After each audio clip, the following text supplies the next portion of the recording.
Hey, it's James from All Hail Internal Combustion. Make sure you like and subscribe. We'd really appreciate it if you would. And hit that notification bell so you get all our latest updates, because we don't ever update on the same day. Anyway, we're back to our Predator build here. If you watched the first video, you know that we found that the cylinder was pretty dirty. It's got some dirt, light surface rust, and some high spots. So we're thinking we'll be able to hone this thing out and it'll hold compression. I already ordered a head gasket, case gasket, seals, everything to rebuild this motor. We took the piston rings out, cleaned the piston up real good. We're going to put the rings back in the same place they were in. And we're going to take the governor assembly out. We're going to take the governor gear off the crankshaft and off the camshaft to get some centrifugal weight off of the unit. Just whoever's riding is going to make sure that they're not full throttling the thing, or you'll blow it up. So we're going to go ahead and get started on the honing process here. We'll get set up and get right back with you. Okay, we're back. So I just wanted to go over what we'll end up taking off. We'll end up taking this gear off right here. It frees up some centrifugal weight on the crankshaft. This probably weighs about 10 pounds maybe. We'll also be taking, no, I think this gear stays on the cam. Yeah, that all stays together. That's your cam gear there. And I think I showed you guys that's the governor unit that we'll be breaking out.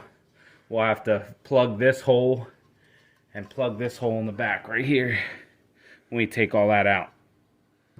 We're also going to be removing our oil sensor. As you can see, this is quite large, and problem is that you actually get a little bit more capacity by taking this out. We're going to check the oil in the unit often. I would have never even known that any of these motors have a oil safety switch in it. If I wasn't a roofer for so many years and had people trying to start generators and wonder why they wouldn't start, and you check the oil, there's no oil in it. Otherwise, I normally check the oil in my small engines. It's a good practice to get into when you haven't used it in a while. So there's a lot of talk on a lot of the channels of what you're supposed to be using to hone your cylinders out. Motor oil or cutting oil or gasoline, and people say never use gasoline or never use oil. We're going to debunk. I think anybody could use whatever they need to clean the surface up. You know, I was even thinking about using Marvel Mystery Oil. We're going to use coffee today, because with cream and sugar in it, we're going to use some coffee today to prove that you just need some liquid on there to lubricate the surface. So we're going to go ahead and get started. We got our hone set up. Going to put a little bit of coffee on the stones, so we're ready to go. Okay. Coffee. Squeeze this hone together. Alright. You keep this nice and straight in here, and you work in an even motion from the top to the bottom, top to bottom. So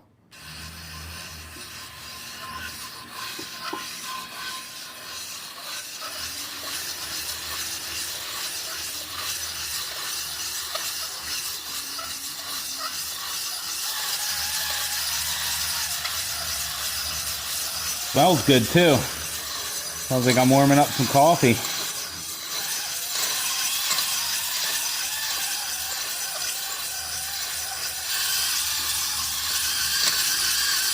Picking up speed a little bit.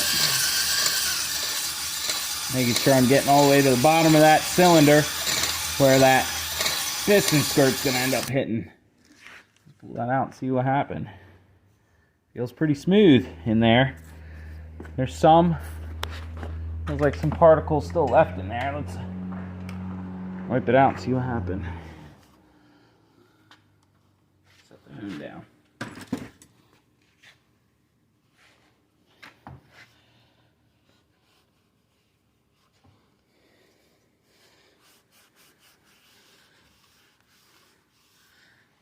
Okay. Let's get a good look in there.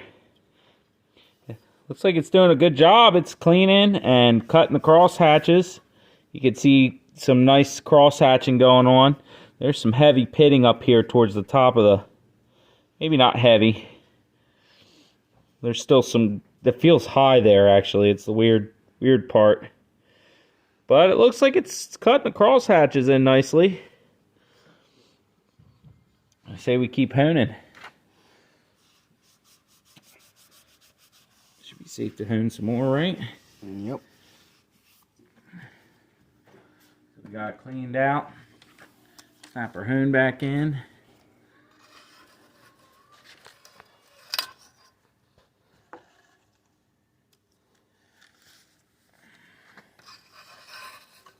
Okay, splash a little coffee in there, yeah.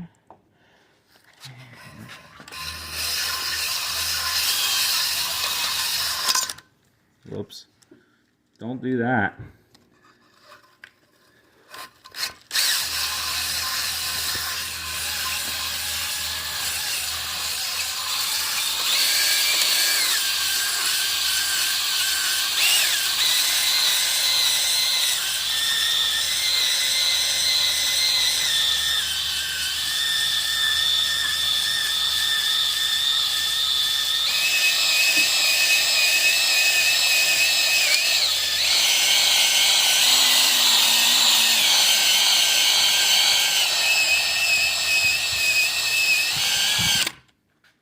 Check it.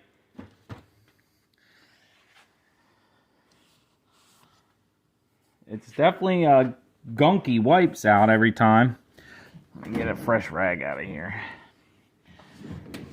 We're getting a good amount of gunk out of there. Some of that could be stone dust, of course.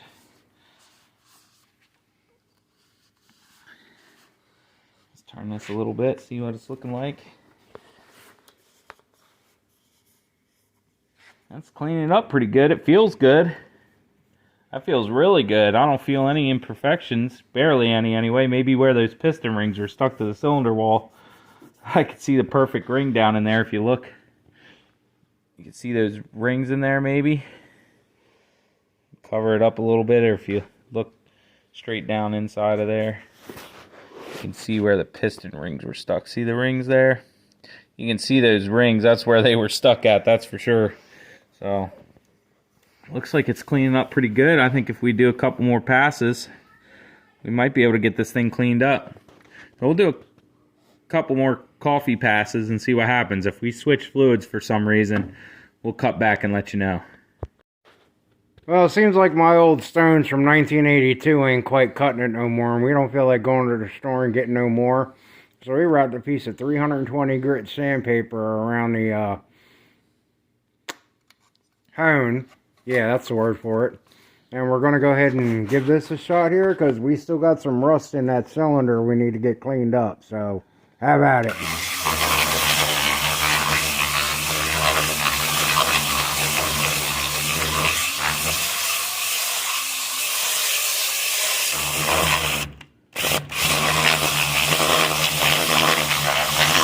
And as you can see from the cloud, we are removing material.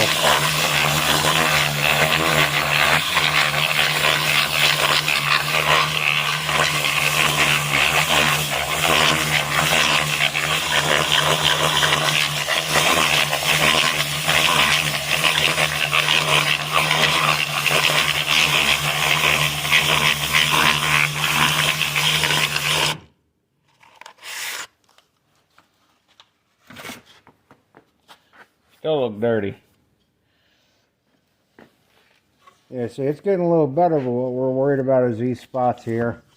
Because we're not going to get a very good seal on our piston ring with those. So we're going to have to keep working this thing open a little bit more. But just to be honest, everybody, we did stop using the coffee. And we started using the sandpaper. So this is either going to turn into a good running motor, or it's going to grenade. One way or another, y'all are going to be there for the ride with us. We'll be back.